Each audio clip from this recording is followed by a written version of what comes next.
El tema de la muerte ha cautivado las mentes y las imaginaciones de los hombres por innumerables generaciones. Terapeutas, autoridades médicas, psicólogos, filósofos, predicadores, directores de funerales han escrito mucho respecto de la muerte. Y todo con un propósito.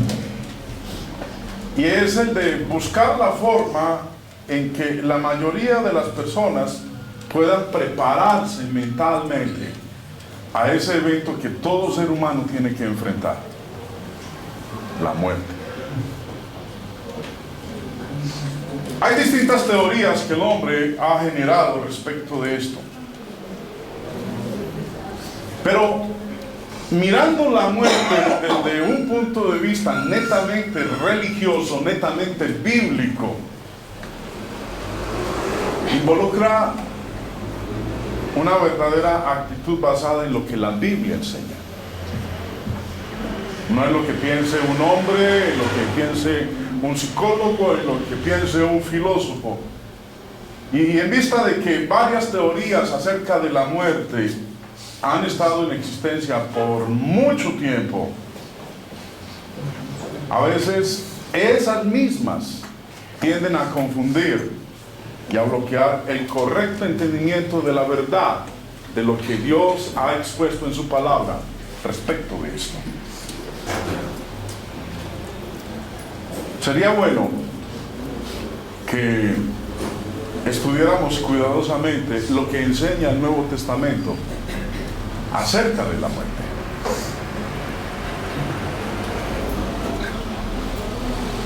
La muerte tocó las puertas de mi casa hace 8 días.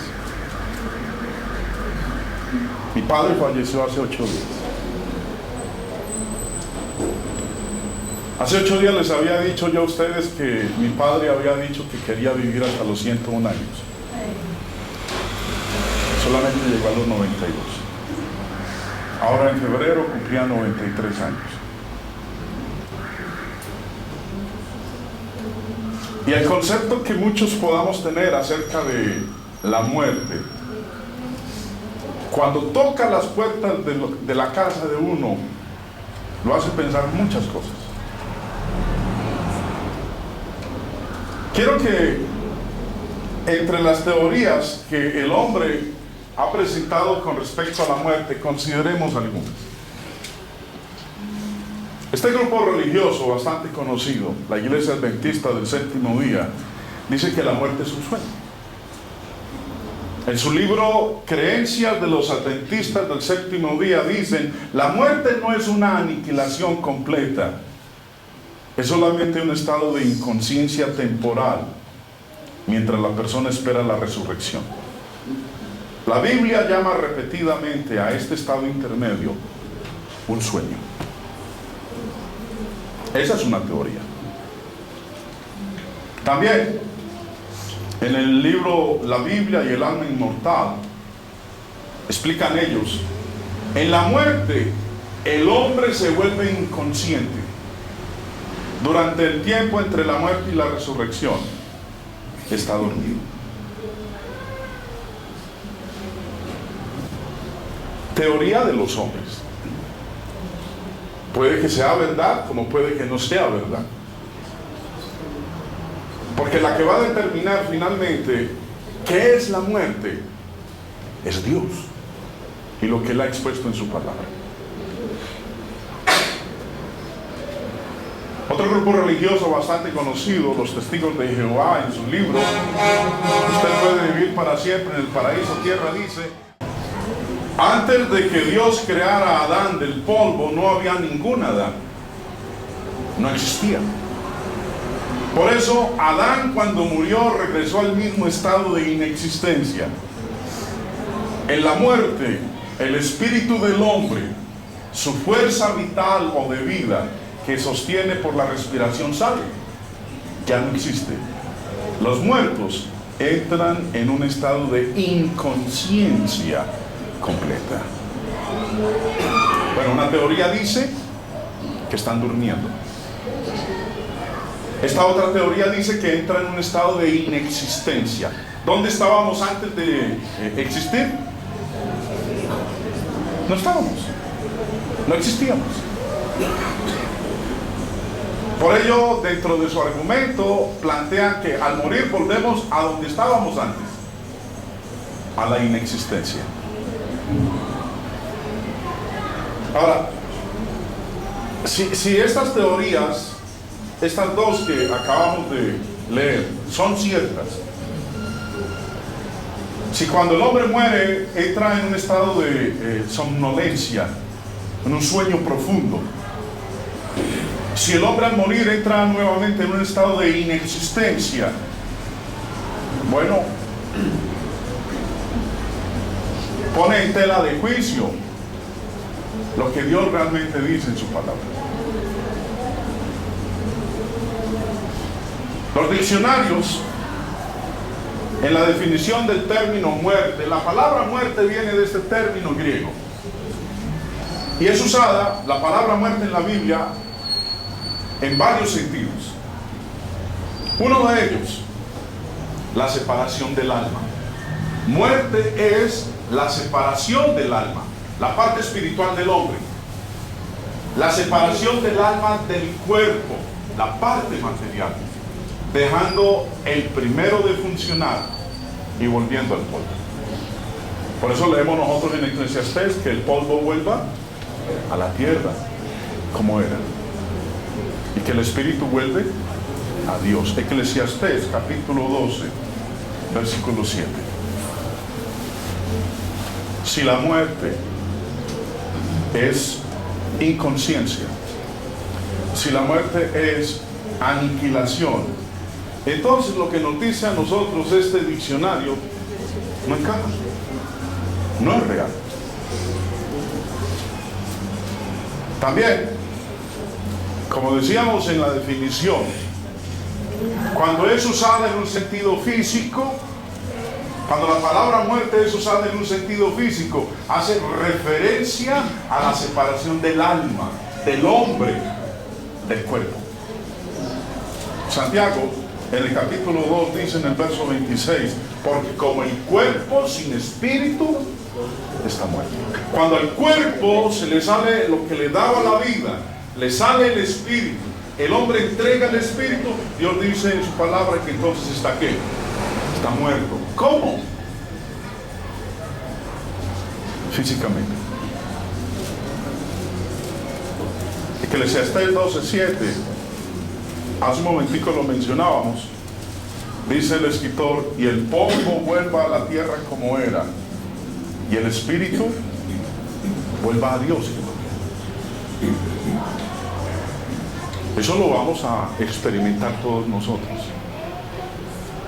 el día que nos muramos. Cuando será, podrá ocurrir en cualquier momento, porque ninguno de nosotros tiene los días contados. Es más, el mismo apóstol Santiago dice allá en su escrito que la vida es como una neblina que aparece por un momento y al otro instante ¿qué ocurre?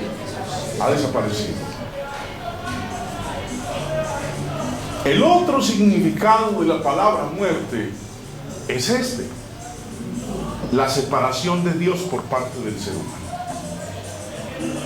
Cuando el hombre se separa de Dios, la Biblia utiliza eso para referirse a la muerte, pero ya no la muerte física, sino la muerte en sentido espiritual. Cuando se es usada en el sentido espiritual, muerte significa la separación del hombre en pecado de Dios.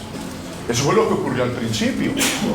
Génesis 2 dice en el verso 17, cuando Dios advierte al hombre y a la mujer, les dice: mas el árbol de la ciencia del bien y del mal no comerás, porque el día que de él comieres, ciertamente morirás. Ahora, cuando ellos se comieron el fruto del árbol prohibido, no cayeron al piso como un pájaro muerto. Pero ese día, cuando comieron del fruto prohibido, ¿qué ocurrió entre ellos y Dios? Hubo una separación, hubo una muerte. Porque eso es básicamente el significado de la palabra muerte: separación. Físicamente, la separación del espíritu y el cuerpo. Espiritualmente, la separación del hombre de Dios. Hay varios textos en el Nuevo Testamento que nos muestran el uso en sentido espiritual de la palabra muerte. Yo puedo estar vivo físicamente, pero muerto espiritualmente. Es más, en este momento todos estamos aquí como estamos vivos. Físicamente estamos vivos, estamos hablando, nos estamos viendo, estamos respirando, ustedes me están escuchando. Pero es posible que algunos de nosotros que están aquí presentes, algunos de nosotros aquí en esta reunión, estemos como muertos espiritualmente. Estemos separados de Dios. ¿Debido a qué? A nuestro pecado. Primera de Timoteo 5 dice en el verso 6, pero la que se entrega a los placeres, hablando en este contexto de las viudas, la que se entrega a los placeres viviendo, ¿está qué? Está muerta. Bueno, hagamos la aplicación. Estamos en ferias en Manizales. Rumba, trago, placeres, carne, sexo, fornicación, lo que usted quiera. Y si alguno de nosotros ahorita se está involucrando en ese tipo de prácticas, en estas ferias, usted la está gozando mucho. ¿Está viviendo en qué? ¿Está viviendo en qué? En placeres. Usted está sacando placer de esta fiesta, de esta feria. Tomando trago, teniendo sexo, promiscuidad sexual. ¿Qué es lo que vemos ahorita impresionantemente en estas ferias? Dentro de 3-4 meses va a salir, bueno, casi siempre no lo anuncian, pero en 3-4 meses la tasa de abortos en Manizales se va a pegar va a tener un incremento impresionante. En todas estas clínicas y hospitales, las jovencitas y las mujeres practicándose abortos. La que se entrega a los placeres, viviendo. ¿Viviendo cómo? ¿Viviendo cómo? Físicamente. Está muerta. Espiritualmente. Cuando es usada en un sentido espiritual, muerte significa la separación del hombre, el pecado de Dios. Mateo 8, capítulo 8, empezando en el verso 21, habla de la ocasión, y antes de colocarlo aquí en pantalla, de aquellos a quienes el Señor invitaba a que le siguieran, a que fueran sus discípulos. Y uno de ellos, a quienes el Señor lo invitó, le presentó una excusa. Y le dijo, otro de sus discípulos le dijo, Señor, permíteme que vaya primero y entierre a mi padre. Su padre había muerto. Había muerto físicamente. Permite que yo vaya a enterrar a mi padre. Permíteme que vaya primero y entierre a mi padre. Y el Señor le contesta, sígueme, deja que los muertos entierren a sus muertos. Y aquí usan 2 veces la palabra muerte, con 2 sentidos diferentes. Y cuando el Señor le dice, deja que los muertos entierren a sus muertos, está hablando primero de los muertos espirituales. Deja que los muertos, deja que los que aún están vivos físicamente, pero muertos espiritualmente, entierren a quienes. Tu papá se murió físicamente. Deja que los demás lo entierren. Deja que los muertos, esos otros muertos, los que están muertos espiritualmente, entierren a este que ha muerto como físicamente. Ahora, esos son los 2 usos que Dios nos da en su palabra respecto de el término muerte. Muerte se usa en las escrituras de la separación de Dios por parte del ser humano. La muerte es lo opuesto a la vida. Nunca denota inexistencia. Una de las teorías que leíamos ahorita decía, y presentaba como ejemplo el caso de Adán. ¿Dónde estaba Adán antes de nacer? No existía. La conclusión entonces a la cual llega esa teoría del hombre es que cuando el hombre muere, retorna a la situación en la cual se encontraba antes de nacer. Inexistencia. Este diccionario griego dice: la muerte es lo opuesto de la vida. Nunca denota inexistencia. Así como la vida espiritual es existencia consciente en comunión con Dios, del mismo modo la muerte espiritual es vida consciente. Muerte espiritual es vida consciente en separación de Dios. Muerte no es entrar en un estado de sueño profundo. Muerte no es entrar en un estado de inexistencia. Es más, Dios mismo en su palabra así nos lo enseña. Recordando lo que veíamos al principio, la teoría de este grupo que dice: la muerte es un sueño, la muerte no es una aniquilación completa, es solamente un estado de inconsciencia temporal. Ahora, lo que está planteando aquí esta teoría del hombre es que cuando un hombre muere, hasta cuando Jesús vuelva por segunda vez, cuando todos seamos resucitados, durante todo ese tiempo va a estar ¿cómo? Inconsciente, temporalmente, mientras espera la resurrección. La Biblia llama repetidamente a este estado intermedio un sueño. Y es verdad, la Biblia llama a la muerte un sueño, pero no con esta connotación de inconsciencia temporal. Volviendo a lo que plantea esta otra teoría, antes de que Dios creara a Adán del polvo no había ningún Adán. Adán no existía. Por eso Adán, cuando murió, regresó al mismo estado de inexistencia. En la muerte, el espíritu del hombre, su fuerza vital o de vida, que se sostiene por la respiración, sale, ya no existe. Los muertos entran en un estado de inconsciencia completa. Y estas teorías hoy tienen una gran aceptación en el mundo de hoy. La mayoría de la gente no lee la Biblia, porque si leyeran la Biblia podrían darse cuenta de que lo que Dios enseña respecto de la muerte es algo totalmente diferente. El hombre en la muerte no está inconsciente, ni temporalmente. En Mateo 22, al Señor vienen los saduceos, que no creen en la resurrección, no creen que uno tenga alma. Y le hacen una pregunta ahí en Mateo 22, le dicen: Señor, una mujer en vida tuvo 7 maridos, todos se murieron. En la resurrección, ¿de cuál de todos es ella realmente la esposa?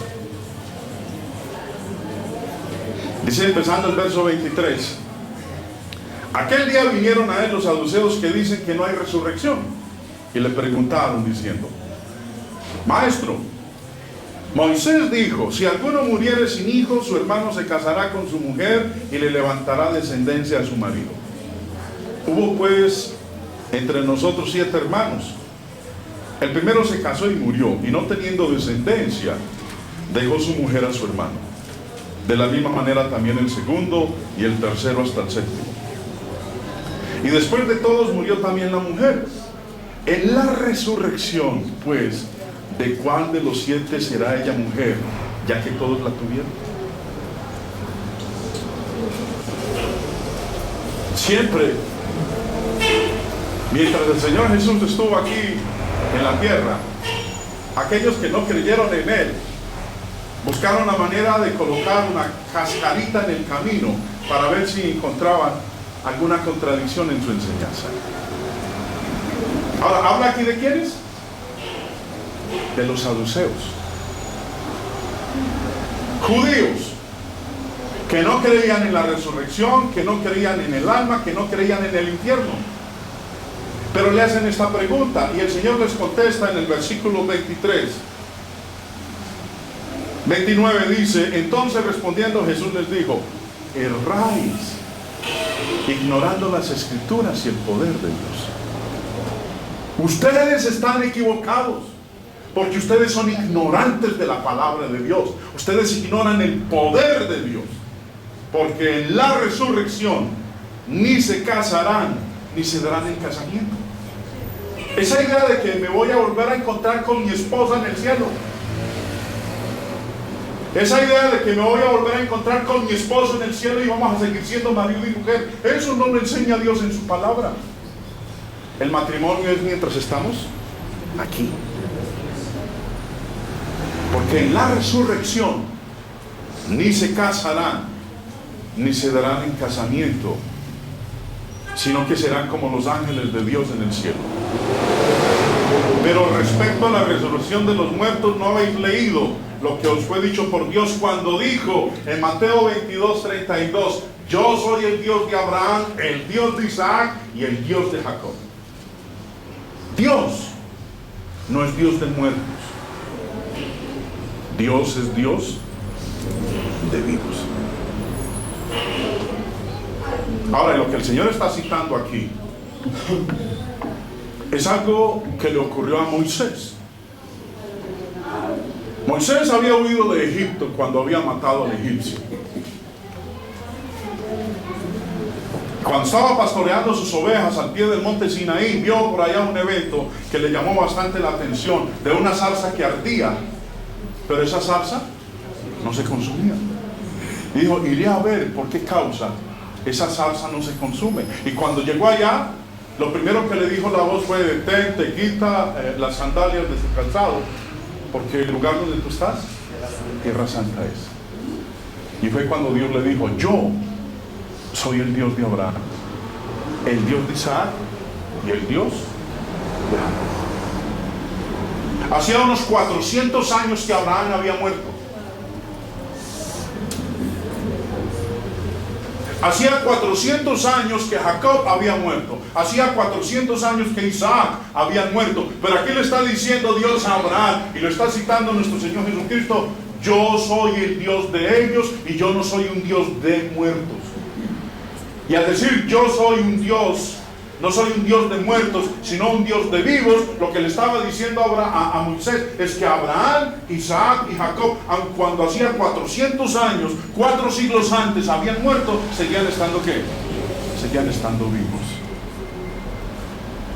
No entraron en un estado de inexistencia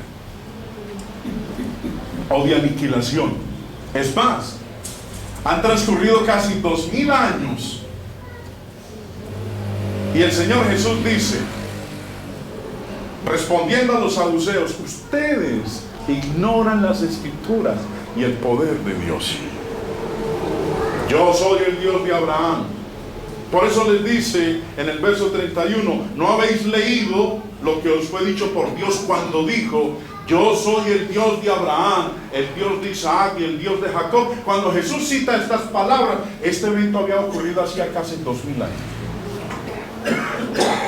Hacía casi 2000 años que Abraham, Isaac y Jacob se habían muerto, pero seguían estando vivos. No entramos en un estado de inexistencia. Y el texto en el cual nosotros podemos mejor encontrar la exposición con respecto a la conciencia total del ser humano después de dejar este cuerpo, después de morir físicamente, después de que el espíritu se separa del cuerpo, que el hombre sigue estando consciente en ese más allá, es Lucas 16. La mayoría de nosotros conocemos esta narración, y quiero que la recordemos nuevamente, porque dice, y habla el Señor Jesús: había un hombre rico que se vestía de púrpura y de lino fino, y hacía cada día banquete con esplendidez. Había también un mendigo llamado Lázaro, que estaba echado a la puerta de aquel lleno de llagas, y ansiaba saciarse de las migajas que caían de la mesa del rico, y aún los perros venían y le lamían las llagas. Bueno, esto es conocido como la historia del rico Epulón. O algunos quieren llamarla la parábola del rico y Lázaro. Lo interesante, cuando uno estudia las parábolas, es que en las parábolas el Señor nunca usó nombres propios. Siempre que el Señor hablaba en una parábola decía, un sembrador salió a sembrar. No dijo cómo se llamaba el sembrador. Habló de un mercader que buscaba perlas. Nunca usó nombres propios para referirse al mercader. Pero en este caso, sí hay un nombre propio: Lázaro. En las parábolas nunca se usaron nombres propios. Por lo tanto, esto no es una parábola. Ahora, si fuera una parábola, tampoco tiene problema. Porque la idea de la gente cuando dice, es una parábola, es un cuento. Sí, una parábola es como un cuento, pero un cuento basado en un hecho real. Si volvemos y retomamos el caso de la parábola del sembrador, esa enseñanza que el Señor dio fue basado observando ¿a quién? A un sembrador que salía ¿a qué? A sembrar. No es un cuento mitológico, no es una fantasía, no es una fábula, es un evento de la vida real. Las parábolas se basan en eventos reales, no en eventos ficticios. Llámelo o considérelo usted parábola o no parábola, esto que nosotros estamos leyendo aquí es un evento real. Pero sigue la narración diciendo: aconteció que murió el mendigo y fue llevado por los ángeles al seno de Abraham. Y murió también el rico y fue sepultado. Y en el Hades alzó sus ojos estando en tormentos y vio de lejos a Abraham y a Lázaro en su seno. Cuando el hombre muere, dice la Biblia que se va para un lugar que se llama el Hades. No se va para el cielo, no se va para el infierno, no se va para un purgatorio, no se va para un limbo, se va para un lugar que se llama el Hades. Allá usted y yo, si nos morimos antes de que el Señor Jesús venga, para allá nos vamos a ir. Pero dice que cuando murió Lázaro, cuando murió el mendigo, fue llevado al seno de Abraham. El seno de Abraham queda en el Hades. Pero el texto nos está mostrando a nosotros que la persona que muere sigue estando consciente. Porque en el Hades el rico, dice la Escritura, alzó sus ojos estando en tormentos y vio de lejos a Abraham y a Lázaro en su seno. No estaba dormido, no estaba inconsciente, no estaba en una inconsciencia temporal, no estaba en un sueño profundo. Vio de lejos a Abraham y a Lázaro en su seno. Entonces él, gritando, dando voces, dijo: Padre Abraham, ten misericordia de mí y envía a Lázaro para que moje la punta de su dedo en agua y refresque mi lengua, porque estoy atormentado en esta llama. ¿Estaba consciente o inconsciente? Totalmente consciente.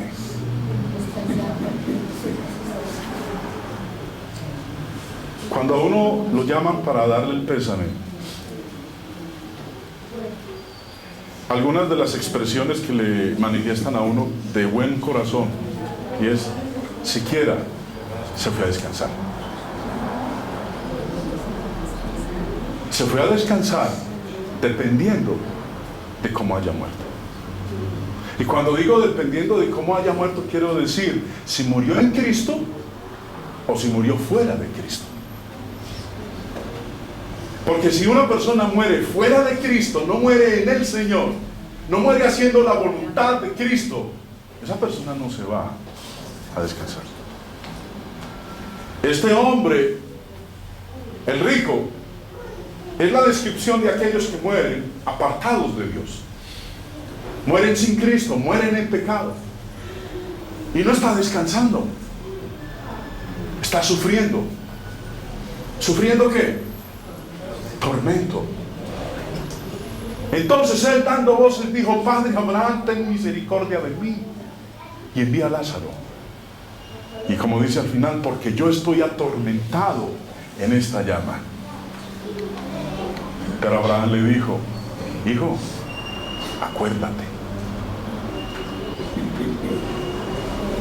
Acuérdate de lo que vos recibiste cuando estabas vivo.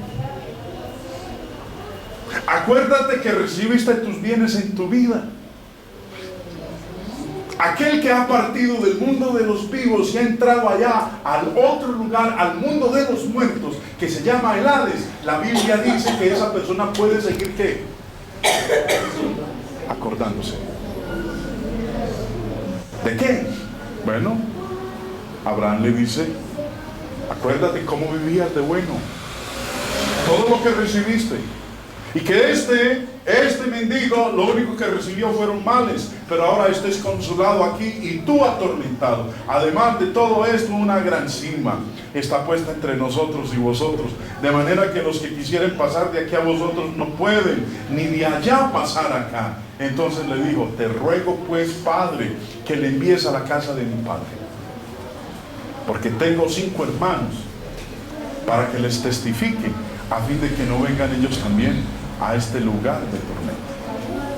Bueno, si Lázaro no puede venir de allá a acá, no puede hacer ese cruce por ese gran abismo que hay, esa cima, si los que estamos aquí no nos podemos pasar para allá, ni de allá se puede pasar para acá, entonces te suplico, te ruego, deja que Lázaro resucite, que Lázaro vuelva al mundo de los vivos y vaya donde mi familia y les advierta, les diga que cambien, que se arrepientan, que hagan la voluntad de Dios para que no vengan aquí a este lugar de tormento. Abraham le dijo, no se puede. Abraham le dijo, no se puede.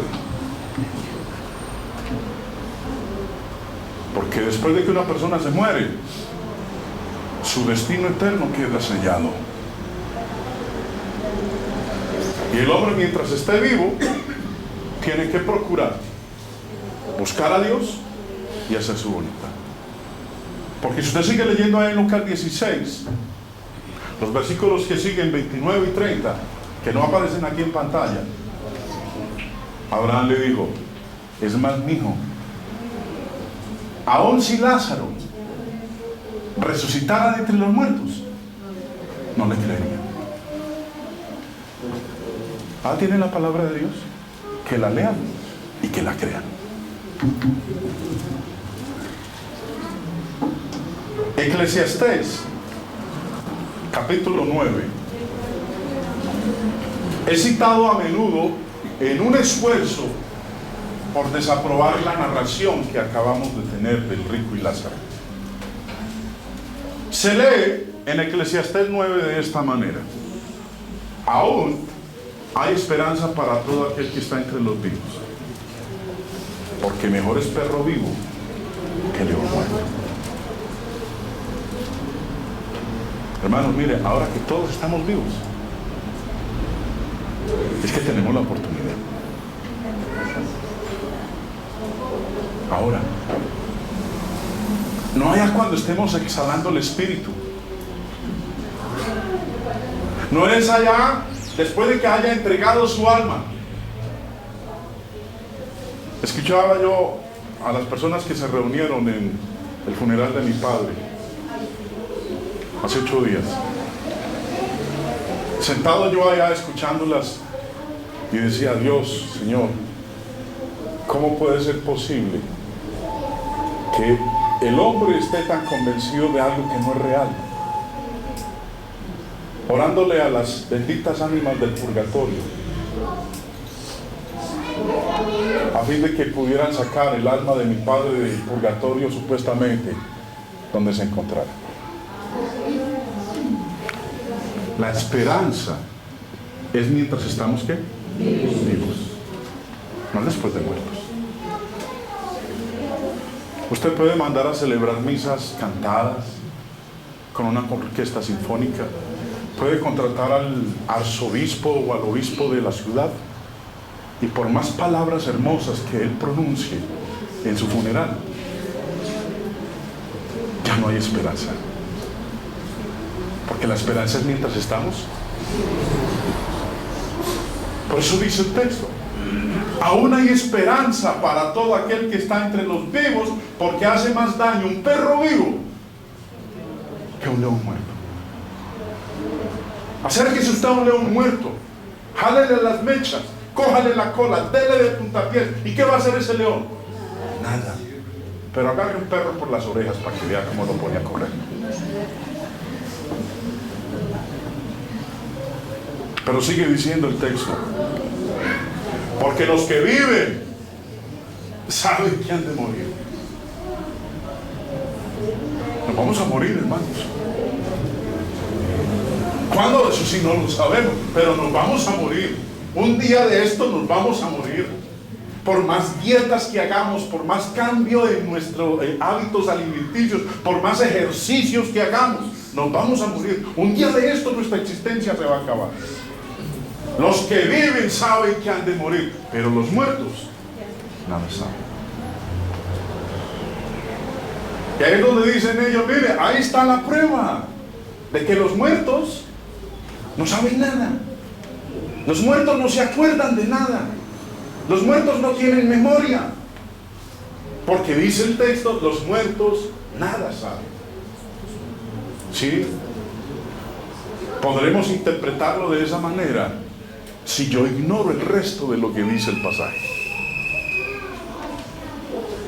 Los que viven saben que han de morir, pero los muertos nada saben, ni tienen más paga, porque su memoria es puesta en olvido. Mire, ahí lo dice.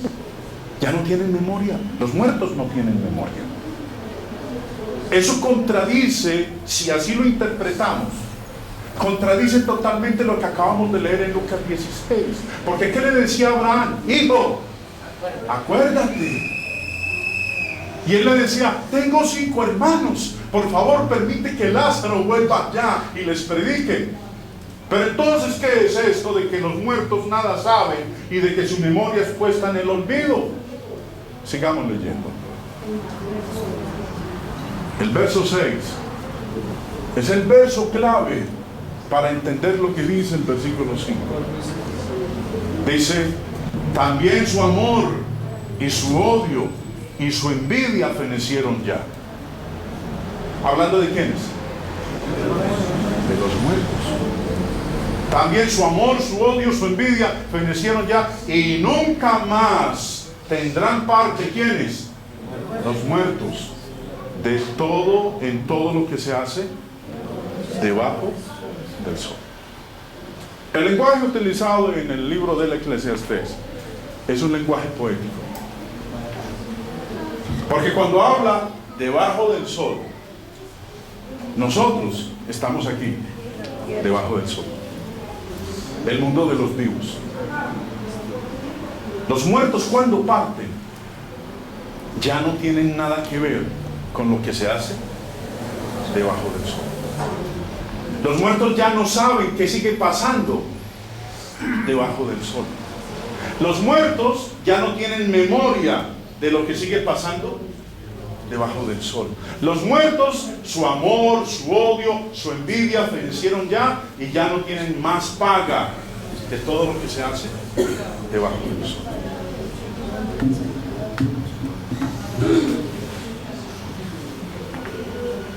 A veces a uno escucha a las personas y dice: no, es que mi papá me está viendo desde el cielo.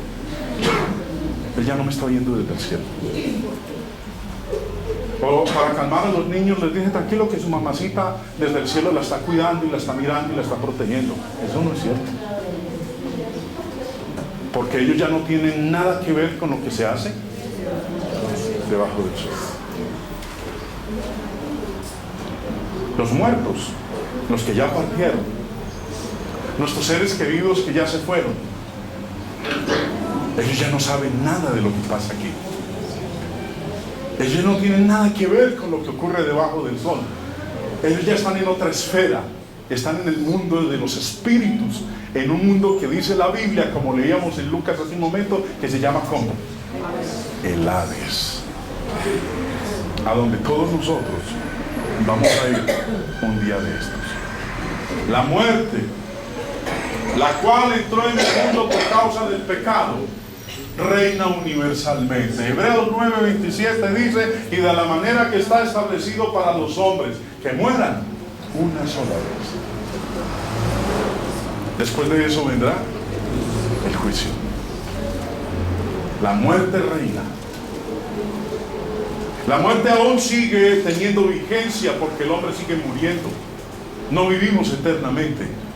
En la carta a los Romanos capítulo 5 dice el apóstol Pablo en el verso 12: por tanto, como el pecado entró en el mundo por un hombre, y por el pecado la muerte, así la muerte pasó a todos los hombres por cuanto todos pecaron. ¿Por qué nos morimos? Porque todos hemos pecado.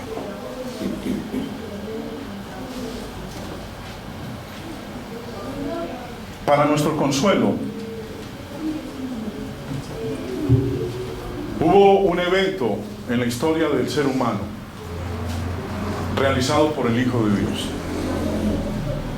el cual nos ha dado a nosotros la esperanza y la tranquilidad de que no nos vamos a quedar muertos. La muerte, la cual entró al mundo por causa del pecado, y como vimos hace un momento, que reina universalmente. Todos los que nacen algún día morirán, porque la muerte es el designio de todos los descendientes de nuestros primeros padres, Adán y Eva. Sin embargo, la descripción no es tan oscura para nosotros. En Hebreos 2 dice en el verso 14: así que por cuanto los hijos participaron de carne y sangre, él también participó de lo mismo, para destruir por medio de la muerte al que tenía el imperio de la muerte. Esto es al diablo. Hasta antes de venir el Hijo de Dios, el dueño absoluto, el que tenía el poder de la muerte, era el diablo. Pero como dice el texto, él vino a este mundo, participó de lo mismo, y cuando dice participó de lo mismo, quiere decir que murió para destruir por medio de la muerte. Con su propia muerte, Cristo destruyó al que tenía el imperio de la muerte, al diablo. ¿Y cómo lo hizo? Con su resurrección, y librar a todos los que por el temor de la muerte estaban durante toda la vida sujetos a servidumbre. Usted no le teme a la muerte. Yo le temo a la muerte. Y más aún le temo a la muerte si me agarra a mí descuidado, infiel, con un cristianismo desentado, con un cristianismo tibio. Yo le temo a ese momento de la muerte, cuando ella se me haga presencia y yo no esté en paz con Dios. Y si nosotros le preguntáramos al resto de la humanidad qué piensa de la muerte, muchos dicen: no me hable de ese tema porque no me gusta. Pero Jesús, el Hijo de Dios, vino para destruir con su muerte al que tenía el imperio de la muerte, y librar a todos los que por el temor de la muerte estaban durante toda la vida sujetos a servidumbre, porque con su resurrección le dio al hombre la seguridad de que va a haber una resurrección de vivos y de muertos. El diablo ya no tiene el poder sobre la muerte. Cristo lo venció. Cristo murió, resucitó, pero no volvió a morir, sino que vive para siempre, como lo dice en su palabra. Cristo, a través de su resurrección, demostró su señorío sobre la muerte. Y él mismo Nos enseña en su palabra, Apocalipsis 1, verso 18, cuando le vi, dice Juan, caí como muerto, verso 17, a sus pies, y él puso su diestra sobre mí diciendo, no temas, yo soy el primero y el último, y el que vivo y estuve muerto, mas he aquí que vivo por los siglos de los siglos, amén, y tengo las llaves de la muerte y del Hades. Las llaves. Él tiene las llaves del lugar donde van los muertos. Ningún ser humano tiene el poder para traer el espíritu de un ser querido que partió. Ellos no tienen esa llave. El único que la posee es nuestro Señor Jesús. Cuando Él retorne por segunda vez, va a abrir la puerta del Hades y todos los que están allá serán resucitados. Si hemos muerto en Cristo, podemos entonces darle gracias a Dios por las palabras que Él mismo nos dice en Apocalipsis 14:13. Oí una voz desde el cielo que me decía, escribe, bienaventurados de aquí en adelante los muertos que mueren en el Señor. Siéntase usted bendecido si cuando llegue la muerte usted muere en Cristo, muere en el Señor. Bienaventurados los muertos que mueren en el Señor. Sí, dice el Espíritu, descansarán de sus trabajos. Ahorita estos iban a ¿qué? A descansar, porque sus obras con ellos siguen. La vida, nuestra vida, es una neblina que en un momento está y al siguiente ha desaparecido. Tendremos que enfrentarla. Puede que algunos más rápido que otros. Puede que algunos mueran en la flor de su juventud o en la edad media de su existencia. U otros puedan morir ya viejos y llenos de años. Pero que cuando eso ocurra, hermanos, podamos nosotros tener la esperanza de que estamos muriendo o de que hemos muerto en el Señor. Porque de otra manera, nuestra existencia aquí en este planeta, debajo del sol, habrá sido tiempo perdido. Dios los bendiga. Amén.